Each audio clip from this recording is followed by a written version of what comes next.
Hello again, fight fans. I'm Michael Montero for Boxing Monthly. You're watching the Neutral Corner for the week of February 25th. Danuch!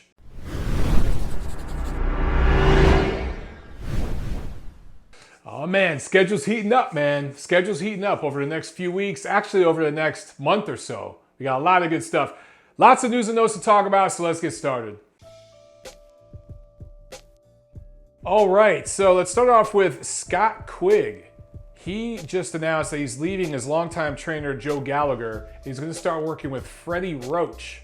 I don't know exactly how this is going to work. If he's going to come over here and work full-time, if he's relocating during training camp and going to do the whole thing here in Los Angeles. Is he going to start over there in the UK, then come here for, depending on where the fight is? Is Freddie going to travel with him the way he does with Manny Pacquiao? All that, I think, still has to be ironed out. But that's an interesting match to me. I'm not quite sure how that's going to work out. Interesting though. I might have talked about this fight last week. I'm not sure though, but Sullivan Barrera and Artur Beterbiev are going to fight on April 21st.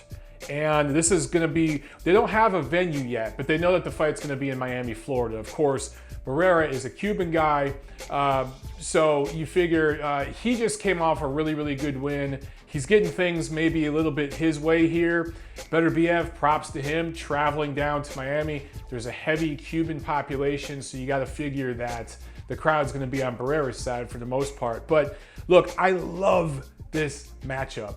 I thought that the 12 rounds, or was it 10? I think it was 12 rounds that Barrera went with Andre Ward going back to a year or so ago, really, really helped him. And in his last fight against Vyacheslav Shabransky, he looked so improved. He just learned so much. You could tell he went back and looked at that footage in the Andre Ward fight and studied it. And sometimes going in there with a really, really experienced fighter while you're still kind of green yourself, that can destroy some fighters, but a lot of times it makes some fighters better. Look, man, look what Saul Canelo Alvarez was, just a pup when he went up against Floyd Mayweather. Nowhere near ready for that fight, but he wanted that payday and he wanted to, advance his standing in the sport with casual fans, and he did. And he obviously learned from that Mayweather fight where he was completely, I thought, shut out.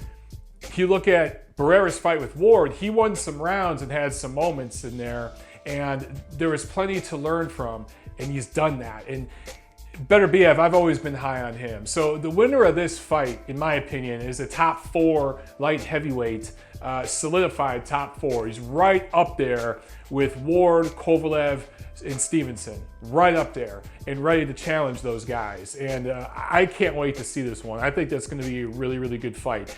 No venue yet, no American TV network set yet, but that will happen. Okay, I wanted to get into some quick ticket price updates and ticket sales updates. Jim Boone, who's a prominent ticket broker, was on the Next Round podcast with David Duenas and Steve Kim this week and talked about some of this stuff. And I've talked with some guys that I know off the record, and just going off of some of the things Jim Boone said on their show this week on the record, I just wanted to touch on some ticket sales with a few fights. But I wanted to start with Canelo-Chavez because I did a rant video on that fight. And my rant video has gotten a little bit of criticism. I think most people understand where I was going with it. Some of the numbers that I talked, I should have been more specific and should have talked about secondary market versus the face value of tickets, and I should have been more specific about that in my rant video. But there was a pre-sale, ticket pre-sale for that fight this past weekend that Golden Boy had, and they advertised it as tickets starting at $75 going up to $1,500. And as you know, if you watched my rant video, I talked about tickets starting there $700, and of course that's secondary market. So I want to give Golden Boy Promotions credit for actually doing a pre-sale and selling some cheap tickets.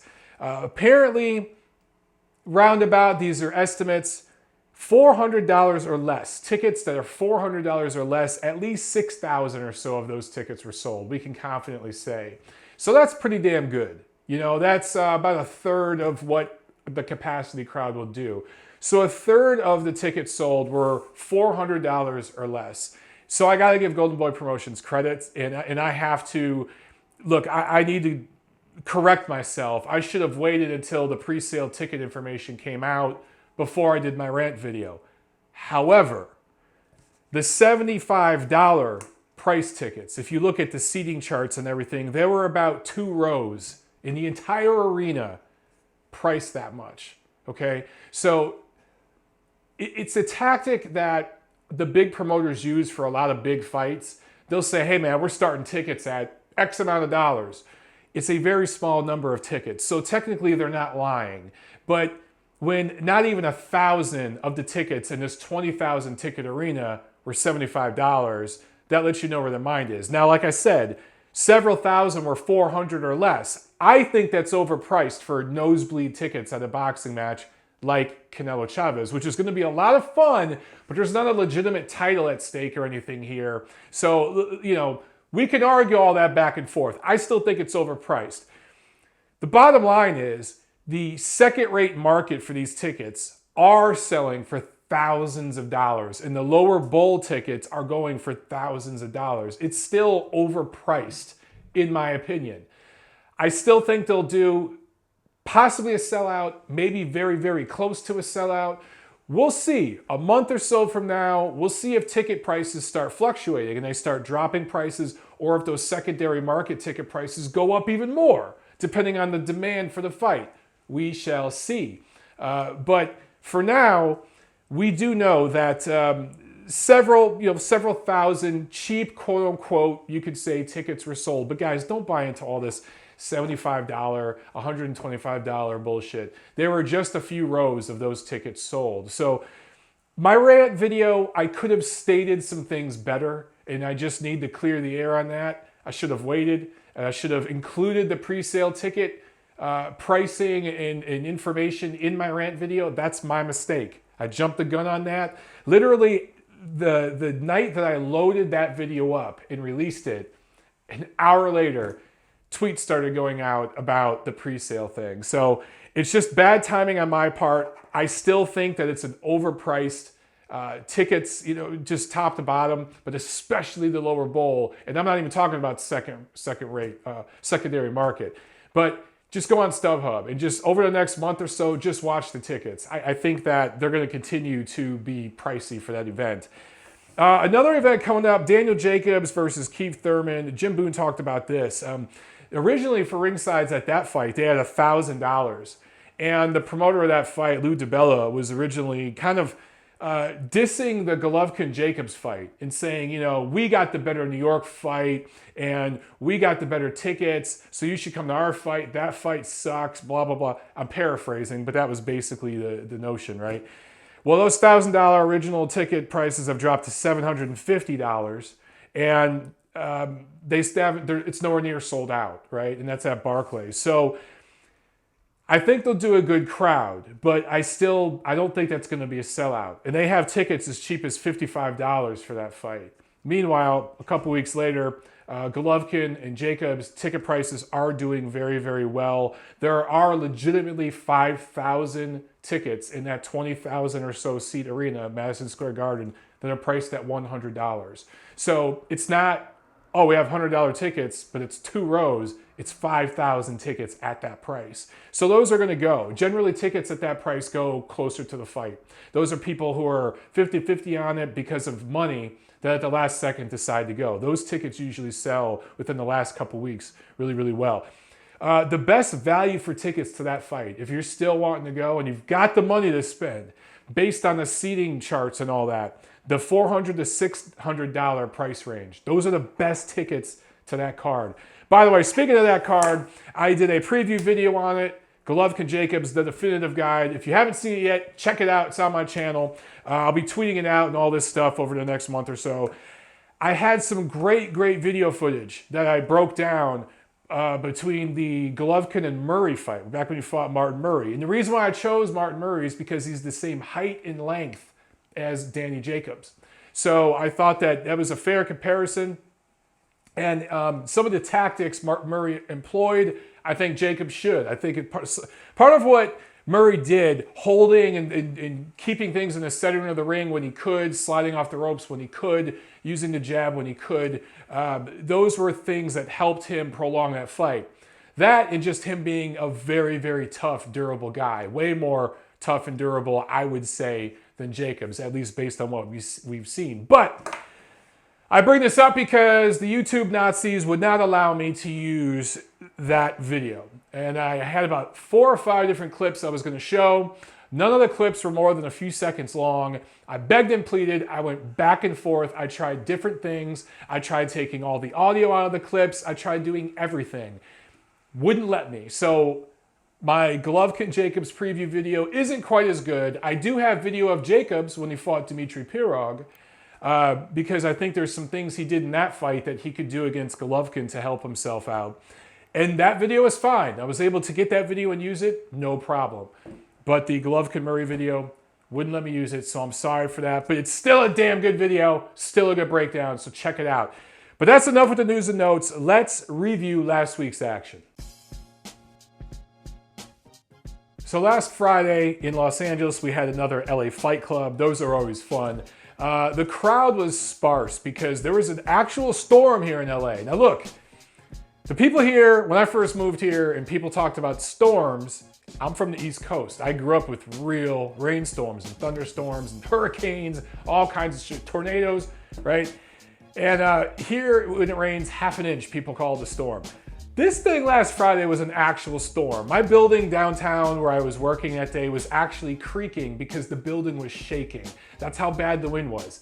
Feeling the building shake was pretty damn scary. And hearing it creak when it shaked back and forth, I work in a tower downtown, that was some shit. So it was a legit storm and it rained a lot. So a lot of people didn't make the trip to downtown LA, but those cards are always fun. You always have to check them out on Ring TV live, on the stream that they do. Always fun. And Golden Boy's been streaming them actually from their YouTube page, which I think is an even smarter thing to do rather than doing it from their website. They're doing it from their YouTube page. And look, that's the future of this business. It's the future of the media.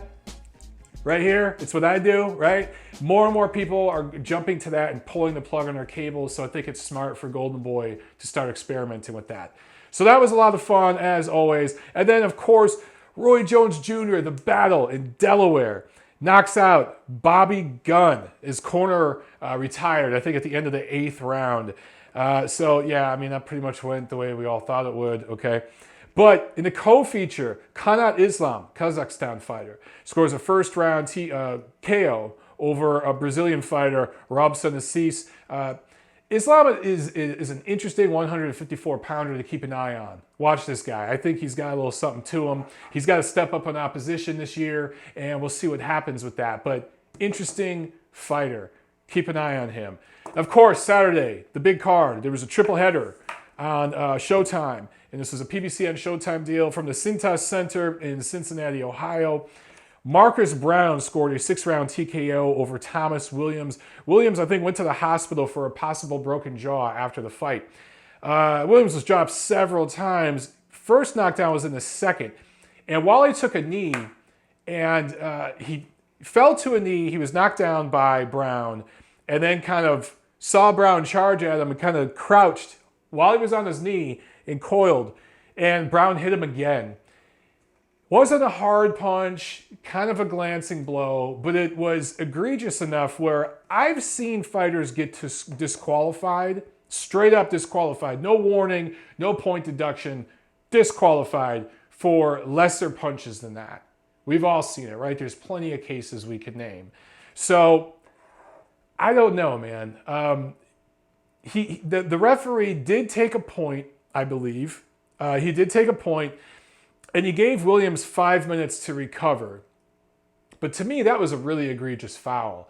I don't know what else you could do in that situation. Do you disqualify the fighter immediately? Or do you do what this ref did here? Do you dock 2 points? I don't know if it would have made any difference in this fight. It was apparent after the first round that this wasn't going the distance. And look, Williams was dropped again in the 4th and in the 6th and finally knocked out. We all knew Browne was going to win this fight, but I just don't know how you handle that situation. I think in the end, the ref did the right thing. Giving the guy 5 minutes, and Williams took the entire 5 minutes practically, docking a point, and I think he could have just followed it up by saying one more foul, one low blow, hitting on the break, one more foul, you're disqualified. That would be the only thing I could maybe criticize. The ref should have went to Marcus Browne's corner and made that point to him and his trainer. One more foul. If I have to warn you about one more thing, poof, you're gone. Because that was a pretty bad foul. But in the co-feature, Lamont Peterson wins a unanimous decision over David and the SEN and wins the WBA welterweight title, even though Danny Garcia and Keith Thurman are fighting for the WBA welterweight title in a week or so. I get it. This was for the regular WBA welterweight title. And Garcia Thurman is to unify the WBC and WBA super title. But remember, like, I think it was a year and a half ago, maybe it was 2 years ago or something, I don't know. The WBA made this big pledge that they were going to consolidate all their multiple titles in each division. And I took heat from some people because I basically called bullshit and said, they ain't going to fucking do this. Get the fuck out of here. They're not going to do it. And some of you out there, you know who you are. Some of you I consider friends. Kept bashing me and saying I was a hater and the WBA was going to clean up their mess. Have they? They've got fights sanctioned in for multiple titles in the same division this year. Heavyweight division is another one of them. Heavyweight, welterweight, these are glamour divisions. And you're mucking it up with this bullshit. So Lamont Peterson wins 116, 112 twice, and 115, 113. I didn't particularly find this fight very entertaining. It was okay. After about 5 or 6 rounds, you could see what it was. I actually thought that Peterson might have a challenge here. He had some ring rust early on. He was fighting a guy who's kind of rough and rugged. But the Russian fighter just had nothing. Just basically looked like a sparring partner in there. Sparring partner mentality. Didn't let his hands go enough. Didn't try it very hard. Peterson got $250,000 payday for this fight. And I don't know quite what to think of that. Now, is that a guarantee? If that's his guarantee in his contract with Al Haymon, then maybe that's why he sat on the shelf all of last year, because there just wasn't a fight out there for him where they could justify paying that much. But then again, we've seen Haymon overpay so many fighters for such shit fights. I can't believe that's what it was. I have to think that the long layoff was partially due to something going on with Lamont Peterson and his camp and their wishes. I don't know, because there was no complaining from them. I'm not sure what was going on, but he made $250,000 for this fight after sitting on your ass for over a year. And then this fight was also for a WBA title. I just don't get it. I don't get it. Does anyone and their mother, or anyone other than Lamont Peterson and his mother, think that he's going to beat the winner of Garcia Thurman if the WBA actually mandates that fight? I don't. I don't think it's going to be competitive at all. I don't care to see it. Main event. Adrien Broner wins a split decision over Adrien Granados. The scores were 97-93. One for one Adrien, one for the other Adrien. Adrien with an E, Adrien with an A. And then the deciding score, 96-94 for Adrien with an E, Adrien Broner. And look, this fight was pretty entertaining, but not a great fight. Remember a few weeks ago when I tweeted, if Adrien Broner is anywhere near the level he always was, he's going to win a rather dull decision against Adrien Granados. I tweeted it out. I should have retweeted it the night of the fight because I called this shit a month ago. When this fight was signed and everyone was so excited for it and really thinking that this was going to be a really exciting match, I kind of thought, unless Broner is really slipped, he's going to maul and grapple and do what he does, pot shot and bust the guy up just enough to win a decision. And that's what he did here. I thought both 97-93 scores were too damn wide, especially the one for Granados. That's a horrible score. The one for Broner is a bad score, but 97-93 for Granados is a horrible score. I thought Broner edged this fight by a point. You know, if you score even rounds, probably Broner edged it out by a point. I would have been cool with the draw. A point or two for Broner, I can live with. If you saw Granados winning this fight, I can live with that. I just think he didn't let his hands go enough. And in the later rounds, look, again, sparring partner mentality to me. In the early rounds, Granados did some good work in there. But I thought that Broner kind of figured him out, and in the later rounds was busting him up in spots. I'm not saying he was dominating, but he was landing the more effective shots. What I really want to talk about is some of the X factors going on in this fight. Of course, we know about the weight. This is supposed to be at 142 pounds. And remember, last year, Broner won a vacant 140-pound title against a nondescript opponent. I don't know what the situation is, if he's been stripped or if he's dumped the belt, or I don't know what's going on, but this was supposed to be for 142. So as far as I know, that title was never supposed to be on the line.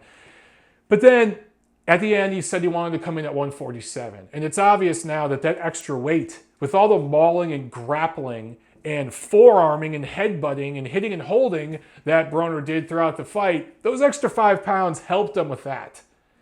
Adrien Granados wanted this fight to be 12 rounds. Broner and his people wanted it to be 10 rounds. Take what you will from that. Then there was the issue of the ref. Ernie Sharif is the referee's name, for those of you who don't know. And I thought he was awful in this fight. And look, I don't like beating up on refs. There are times when reffing a boxing match, just like judging a boxing match, there are times where it's really easy. There are times when it's really hard. And sometimes when guys are doing infighting and both of them are getting a little rough and a little nasty, sometimes it's best just to let that shit go. And if a forearm goes, an elbow goes, as long as it's kind of two-way action, my philosophy is unless there's an egregious foul or it's affecting the quality of the fight and making it suck, and if they're both doing it, kind of let it go. It's a fucking fight. But when one guy, there was one point when Broner grabbed the back of Granados' head, pulled it to himself and forearmed him, or grabbed him and headbutted him. And he did it in a way that made it look accidental, but we're not stupid when that's happening over and over. And some of them didn't even look accidental.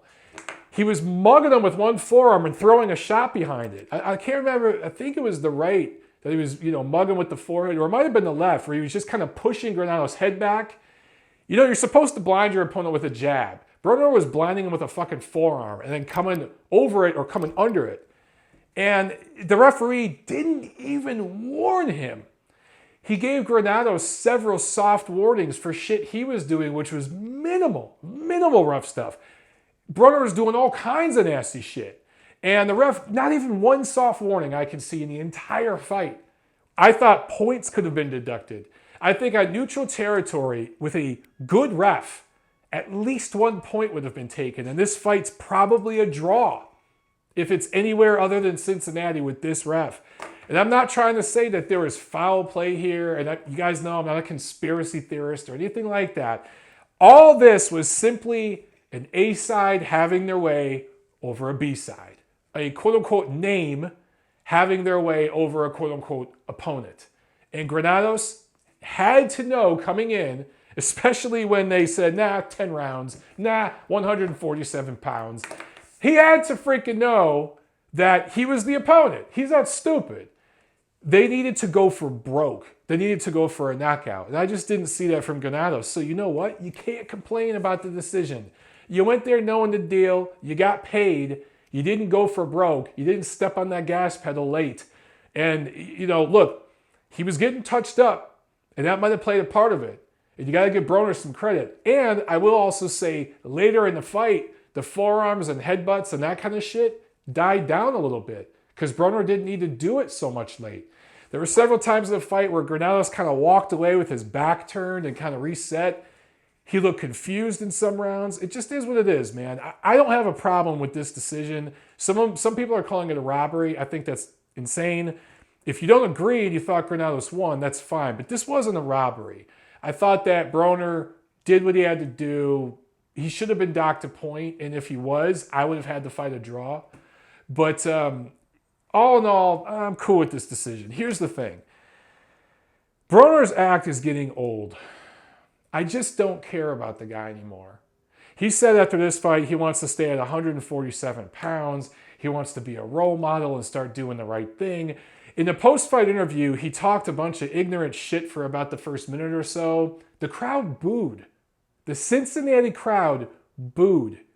And from what I heard, only 7,000 tickets were sold. There was a time where Broner did twice that, right? So people are sick of his act. They don't care. After the first few minutes of the interview, Broner did kind of calm down, and then he got a little more intelligent with his responses and sounded like a normal human being and actually talked about the fight. He even gave Granados some credit. He was talking shit, and then Granados walked over and got right next to him, and then he started giving him credit. Broner made $1 million for this fight. Considering all the issues he's had, considering the performances he's put on, considering the opponents he's faced over the last year or so, did he deserve $1 million for that? Did he? He says now he wants Manny Pacquiao. And some of you out there are suggesting Pacquiao's scared and he don't want to fight him. Look, you have short memories. Broner was offered $4 million last year to face Manny Pacquiao and turned it down. Danny Garcia was offered a big fee like that and he turned it down. So shut up with all that shit. Broner is maybe a top 10 welterweight. Maybe. But if he is, he's 8, 9, 10, somewhere in there. The top 5 welterweights would fuck him up. Several already have. I just don't care to see the guy anymore. He's done. Mentally, he seems done as a top-rate fighter. I never thought he was elite. He was borderline elite when he was really killing himself to make weight and fighting in those lower divisions. But now, just don't see much there. For Adrien Broner at this point, I don't think he deserves a fight with Manny Pacquiao. He had a chance. He turned it down. They've moved on. He could serve as a stepping stone to the next welterweight that Heyman's going to bring up. Should Spence defeat Kell Brook, I'm just saying, and take that welterweight title, maybe a fight between Spence and Broner later this year. Maybe something like that makes sense. But outside of something like that, or maybe another one of these recycled welterweights, like a co-feature or something from the Heyman universe, a co-feature for a bigger fight, I don't see what's there for Broner, and I just don't care. That's it. Lots of action this week. As I'm filming this Tuesday evening, there's actually a PBC on Fox Sports 1 card right now. Headlined by undefeated 130-pounder Miguel Flores is taking on Dat Nguyen. And there's some other prospects on that card as well. That's going on right now as I'm filming this, so I can't tell you the result. Of course, I think that's set up for Flores to win. We'll see what happens. Friday in Quebec City, Eleider Alvarez is fighting Lucien Boutet for a WBC light heavyweight eliminator. Okay, I need to vent a little bit about this one. For Alvarez, this is like the 5,000th WBC light heavyweight title eliminator he's fought. I want to say he fought for their silver title, which is basically their eliminator, their mandatory position, back in 2014. And then he fought another 1 or 2 in 2015 and 2016. He's won the WBC eliminator forever, and he hasn't fought Adonis Stevenson. Adonis Stevenson is, as much as I beat up on Billy Joe Saunders, Stevenson's the worst. He really is the worst. And you want to talk about delusion. And there are people out there that defend this guy and still to this day think Sergey Kovalev ducked him and all this other stuff. Oh my God. But let's talk about the WBC, okay? Lucien Boutet, why is he in this fight? Lucien Boutet is 2-3-1 in his last 6. And last year when he fought Badu Jack, I think that was, 168 for a title. He tested positive for banned substance ostarine. So he goes straight from that fight where he tests positive for a performance-enhancing drug, layoff, and then right into this WBC title eliminator. How does that work? How does that happen? Why is that okay? Just zero accountability. But Alvarez is going to fight for the 9,000th time for this title eliminator, and maybe later this year he'll finally fight Adonis Stevenson. At this point, I really don't give a shit. I just don't care. For Adonis Stevenson, Joe Smith Jr. and his team have been trying to get a fight with him up in upstate New York, I think this spring. And Joe Smith Jr. wants it. His team wants it. His promoter wants it. Most boxing fans want it. The venue wants it. Adonis Stevenson doesn't appear he wants it. So we'll see what happens. If Stevenson does take that fight, then the winner of that fight eventually would have to face Alvarez. Of course, he's going to win. If Bute wins somehow, I don't see that happening, but if he did win, you'll have a guy who, again, tested positive for a banned substance last year, fighting for a major title a year later. I don't know. If that sits okay with you, fine, but doesn't sit good with me. Okay, this Saturday, a fun PBC card coming from Birmingham, Alabama at the Legacy Arena, which is, I believe, holds a capacity of over 17,000. And Deontay Wilder, who of course is fighting in the main event, he's fought there before. This is, his home state, and he's done good crowds there. So I know a few people going to this fight. If you are going, let me know what the crowd looks like. I'm curious because I think Wilder is turning into, or I think he already is, a regional draw. But if they could sell out an arena like this for a fight like this, which isn't a very big matchup, that's a big deal, man. And I think it'll be interesting to see. But before I get to the main event, there's another heavyweight card on here that I'm really interested in. Dominick Breazeale is making his comeback since the first loss of his career against Anthony Joshua last June. He took Joshua 7 rounds. Didn't show any skill in that fight or anything, but he showed a ton of heart and toughness. It'll be interesting to see if he's brought anything from that fight with some added skill. Maybe learned a thing or two, like, how to move his head and throw punches back. He's going up against a fighter that I'm interested in seeing. I think a lot of you guys are going to be interested in seeing him too. Izuagbe Ugonoh. He's a 17-0, 14 knockout heavyweight. This guy has a great story, man. 6'5", 84-inch reach. He's based in Las Vegas now, but he was born in Poland to Nigerian parents. So that's a crazy combination, from Nigeria to Poland to Las Vegas. He calls himself, this is his nickname for himself. I'm not saying it, so don't even go there, Twitter lunatics. He calls himself the Black Pole. I fucking love that. There's so many punchlines that you could add to that, the Black Pole. There's a lot you could do with that. So obviously this guy's got a sense of humor, fun fighting style, big knockout percentage. I want to see what he can do against a big, slow, hittable target like Breazeale, but also Breazeale is a guy who's shown very, very tough. So this is a step up in class for Ugonoh, and I'm curious to see what he has, man. But man, he might turn in a really, really exciting performance. And if he goes out there and scores a highlight reel type of knockout, I think people are going to be really interested in seeing him. And with that story that he has, just, the way he's very, very proud of his Polish nationality. And I've read interviews and stuff with him where he says when he looks in the mirror, he jokes, I don't know what happened because I'm Polish, but when I look in the mirror, I don't look Polish. He has a funny kind of sense of humor. And you guys know me, I'm politically incorrect. I love people who can joke about shit like this. And I just think that this guy might have a little something here. So interested in seeing him. But the fight I'm really interested in this card, Jarret Hurd going up against Tony Harrison. And now this is a title fight. This is for the IBF 154-pound title. I think this is going to be a title eliminator originally, but Jamal Charlo just vacated that title and moved up to middleweight, right? So for Hurd and Harrison, this is for a full title now. Jarret Hurd is one of the better prospects in all of boxing, I think, at least from America. 19-0, 13 knockouts. Big and tall for that weight class. Kind of reminds me of Charlo in that respect. Just a big, tall guy for that division. 6 feet, 76-inch reach. And Harrison's another big guy for that division. He's 6'1", 76-inch reach.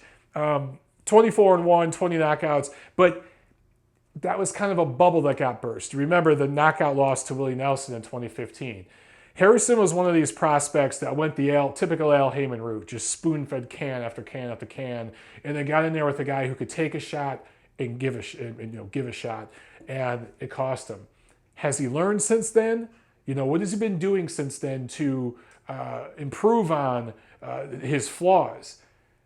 I don't know. We're going to find out against Hurd. That's why I'm interested in this fight. Like, Harrison's a Detroit guy. I'm always curious and interested about Detroit fighters, and I want to see what he has. Jarret Hurd, he's going to be in there with a guy that is similar size, fast, can hit, has some athleticism, has some schooling. So this is a bit of a step up in class for him in that respect. And he's fighting for a title. So I want to see what he's got. But make no mistake, if Hurd wins this fight, or even if Harrison wins, this is going to be another example of a prospect holding a title. This person won't be a champion. So again, some of you guys overvalue titles way too much. Fighters need titles. They're bargaining chips for them. Promoters love titles. It helps them promote to casual fans. Networks, same thing. But diehard boxing fans, you need to know the difference between a titleist and a champion. And we have a lot of guys, because of the current state of boxing, that are really just prospects with titles. That's what the winner of this fight will be. Now, the main event, Deontay Wilder is taking on Gerald Washington. And of course, we know the story with Deontay Wilder. He's had several opponents lined up. Things haven't worked out because of performance-enhancing drugs. This topic has been beaten to a pulp. It is a dead horse, so I'm not going to go into the history there. Just search my channel for the various multiple videos I've done on it. So Deontay Wilder hasn't fought since last July, and actually the same with Washington. They both fought on July 16 on the same card last year. So both are coming off a layoff. The difference is Wilder's coming off an injury. I think he hurt his arm. I think it was his bicep, maybe his shoulder. He had like multiple injuries to one arm, I believe, against Chris Arreola, I think it was last year. And sometimes, you know, guys with really shitty technique who don't punch with discipline, I think, can injure themselves. And I think that's what Wilder did in that fight. But how is it going to look coming off that injury? How is it going to look after the distraction of dealing with all the court battles that I've talked about, right? With Alexander Povetkin and that whole thing. Is that going to affect him? Wilder is 37-0, 36 knockouts. Hasn't fought very good opposition. He's fought one ranked heavyweight, and that was Berman Stavern, coming off a layoff where he weighed about 300 pounds. So even that fight, kind of borderline, right? However, Gerald Washington only has 20 pro fights. He's 18-1-1, 12 knockouts. With the level of opposition that Washington has fought to only have 12 knockouts, that shows you right there, he's a big, strong guy, but he doesn't really punch with proper leverage and technique all the time. Doesn't really have the fastest hands, so he doesn't score knockouts. He's 6'6" and 82-inch reach, though. Deontay Wilder's 6'7", 83-inch reach. So Washington is one of the few opponents Wilder has fought that is almost as tall as him, almost as long as him, same age range. I think Washington's a little older, but just as fresh, probably even a little fresher, to be honest. Because Wilder's taken some licks in some recent fights. He's taken some shots. He's been injured. So Washington's probably a little fresher. But hand speed, foot speed, head movement, I just think Wilder's better in all those categories. So you got to favor Wilder big in this fight, obviously. If I'm Gerald Washington and his trainer, John Pullman, I'm coming out guns blazing. I'm coming out the way Lamont Brewster came out against Andrew Golota in their fight in Chicago, going back probably a decade or so. I think Brewster in that fight just came out in the first round. He just told himself, I'm going to go out there and just blitzkrieg this guy. I don't want to get into a boxing match with this dude. I don't want to give him any chance to have any confidence or momentum. And if I'm Washington, that's what I'm going to do. The odds have it, big odds, that it's going to be Wilder by knockout in only a few rounds. So you know the odds anyway. Trying to stand there and box on the outside with a guy who has superior hand speed and superior craft. That sounds crazy to say Wilder has superior craft, but he does. And the sports background, one other part of this, that several of you have asked me about this. Which sport is most applicable to boxing, and particularly with heavyweights. You know, a lot of American sports writers will say that the best American heavyweights are in the NBA and in the NFL. And I agree to an extent. I don't necessarily know if they're the best, but when you look at football, of course it's applicable to boxing because there's contact, right? Football players are used to contact. Basketball players aren't. Basketball is a pussy sport. Oh, you hit my finger. That's a foul. You know, 2 free throws. And I can say this because I played basketball for a long time. I played basketball in school and in the military. It's a pussy sport. So in terms of the contact, of course, football applies. However, football, you know, of course, helmet, pads, blah, blah, blah. You got teammates, injury timeouts. There's a halftime. There's only so much. The only part of football that really applies is the contact. When you look at the way football is played, it's played 5 to 10 seconds at a time. There's a 45-second play clock between plays. And your coach is basically a chess master, and you as a player are a chess piece on the board. And you're used as, you know, it's a skill position type of sport. But you play burst crazy for 5 seconds, maybe 10 seconds tops, and then you rest for 45 seconds. That's how football is played. It's so unlike boxing, where you're going straight for 3 minutes, and then you get a 1-minute rest, and that's it. Then you look at basketball, which, you know, you have your 4 quarters and blah, blah, blah, your 4 12-minute quarters. And yes, people can come in for you. There's timeouts and this and that. But there are long stretches of basketball games that go 5, 6, 7, 8 minutes of playing time without a timeout, right? Where it's continuous. And you're doing offense and defense. It's not just one thing over and over and over like football. It's very similar to boxing in that respect, where your offense, your defense, you're on your feet continuously for 3 minutes, having to move and react. Now, basketball is lulls because you have teammates and blah, blah, blah. And we could get into a bunch of nuance here. But I think the constant flow and the movements associated with basketball are actually more applicable to boxing.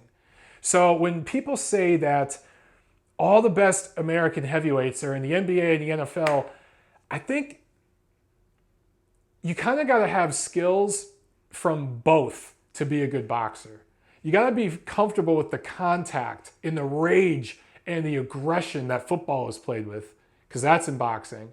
But you got to be comfortable with the cardio and the constant movement, the offense and defense, doing a little bit of everything. You have to pass, dribble, shoot, all of it that basketball brings. So I don't know if there's any one great American heavyweight that would come from either sport. I don't know about that. It's such a different skill set boxing is. But anyway, I bring all this up because Deontay Wilder comes from a basketball background. That's where he came from until he got injured and moved into boxing, where you don't have to run like you do in basketball. Same thing with Washington with football. He got injured and he moved over to boxing, but he started in football, and I just think he moves like a football player. He's slower, doesn't move the upper body, doesn't move the head, has issues with cardio going late into rounds. He reserves his energy a lot. I think he has a little too much muscle. I think he'd do right by himself losing 10 pounds of muscle and just doing cardio. I think Wilder's movements and skill set that he had from basketball has worked for him in boxing. What's going to be what determines just how far Wilder can go is the toughness, the ruggedness, the contact that Washington had in football. If Wilder's chin holds up, and so far it has, so far he's shown some toughness. He's fought injured, he's fought with a busted eye. If that holds up and he could do that against the elite, he could be pretty damn good. The problem is he's so protected. He hasn't fought anybody that could really, really give him a strong challenge for more than little pieces of a round. And that's probably what we're going to see this Saturday. So that's it, guys. Let me know what you think. As always, like, share, subscribe, and I'll see you at the fights.